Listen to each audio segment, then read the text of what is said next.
Up next is our wonderful guest, Bob. We're going to be talking about Bethpage Polo at the park. How are you? I'm good. How are you? Good. So I was sharing with you that when I first moved here from St. Louis, I knew nothing. I didn't know what to wear to my first black tie event. I thought everybody on Long Island played polo. I mean, I thought everybody lived in the Hamptons. I just didn't really truly understand the whole vibe here and the culture.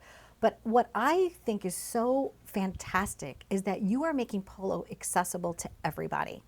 So tell us what makes polo here in the company that you're running a little different, because Well, you've taken it to everybody now. Yeah, Okay. we're trying to make it accessible to anybody, kids and adults alike, to come and watch and or play. And at Bethpage Polo, we have a grandstand side for families. We have a VIP side. It really is a cool vibe inside the state park, and they do a great job welcoming us with my ideas, and we're having a good time with it, you know. Now, growing up in St. Louis too, everybody, the girls always wanted to, maybe own a horse someday. It was always like their vision, and so here you have both young men and young women learning how to ride. You have a school. Yeah, we have a riding school in Medford.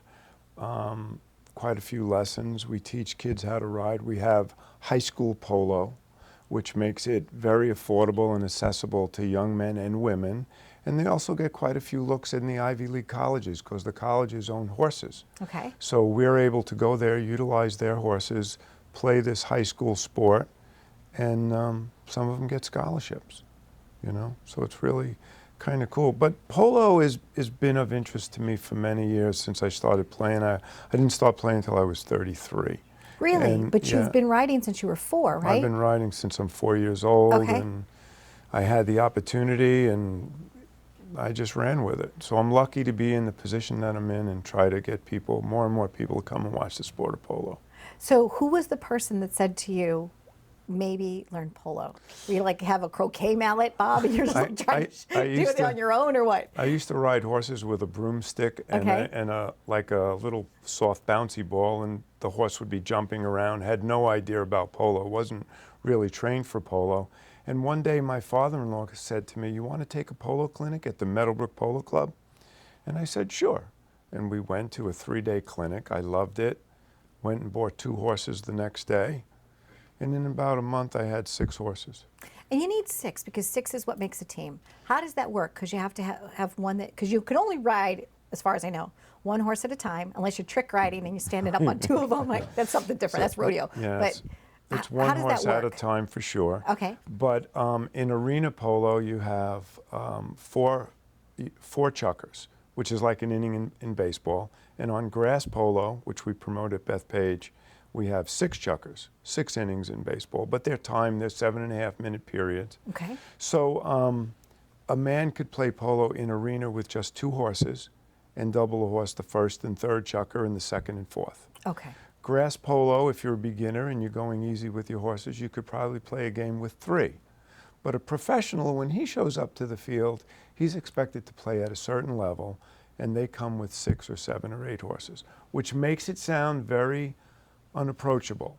So we rent horses to people. Oh, Once okay. we teach them how to ride and teach them a little bit about polo, we rent them a horse so they can come in and have a weekend of polo, $300 maybe, and get out and not have a huge expense for the rest of the season. So you really are trying to educate people, Educate. entertain them, help them learn the sport. Right. Now, if you don't want to ride, but you just want to be a spectator, that's where the Sundays come in. Between now and October, Right. you've got something going on every week, right? Yeah, from the first Sunday in June every year to the second Sunday of October, we have Bethpage Polo at the park. So we have grandstand seating, lawn seating, tailgate seating, VIP tenting. We have the ability for people to fly in from out of town, book a hotel, go to Bethpage Polo at the park, and we can accommodate them for VIP events, tenting, food services, a clinic, give them some polo experience. And so what's the length? Is it timed? You said, like, how many, like, if you're Game going to go takes out for the about day 2 of hours. polo, like, what time should you arrive? And about how many hours would it be? So our gates open at 2 o'clock. Okay. Our game traditionally starts at 3. We play from 3 to 5. We have a half-hour halftime where you can stomp the divots like Pretty Women, if you've ever seen that And movie. I have been out there. I've Yeah, got I've a been chance out to there, stomp the divots. That's divot. fun. And, you know, it runs about 2 hours, and then from 5 to 7, we usually have an after party. Lovely. Lots of fun. It's a lot of fun. You yourself playing? I played for many years. I Okay. was lucky. I started when I was 32 or 33, like I said earlier. And in 3 years, I was lucky enough to start to get paid to play polo. I played with Mercedes-Benz in Bridgehampton for 2 or 3 seasons, but managed them for 10 years. And they were lucky to win Bridgehampton, the Mercedes-Benz Challenge Cup, twice. Now, the U.S. Open has been housed here before. Oh, yeah. Okay, so let's talk about that journey. Back in 1994, when you first came from St. Louis, many of the players were playing at Comset State Park. They had 10 or 12 teams. It was a huge undertaking to bring in that many horses and that many players into the New York metropolitan area, hotel accommodations, but it was done. And we had the finals of the U.S. Open in 1994 and 95 right at Bethpage State Park. Do you still have any memorabilia from that event? I do have some memorabilia What's your favorite from the item that Open. you have? I have a signed autograph from Memo Gracida, who won the Open. He's a Special. player from Mexico. Him and his brother, Memo and Carlos Gracida, won the Open in '94. And speaking of autographs, I know that a lot of the families and things, you know, that the polo players at your event, you know, are happy to sign autographs. Oh, yeah. They're happy for you to come up and they'll talk to you about it and definitely. let you, you know, say hello to the horses and things like that. So Yeah, at halftime, people wander onto the field and then they inevitably gravitate towards the horses. And the photo shot of that is incredible. They're the children with the parents, and it's great. It's great for people, it's a great night out. you know. So I thank you very much for being here. You're welcome. So I don't know if I'll actually learn how to play polo, but I will be a grand spectator. So I will definitely see you out at the field. Okay, cool. Thanks for joining us, Thank Bob. you very much. There you go.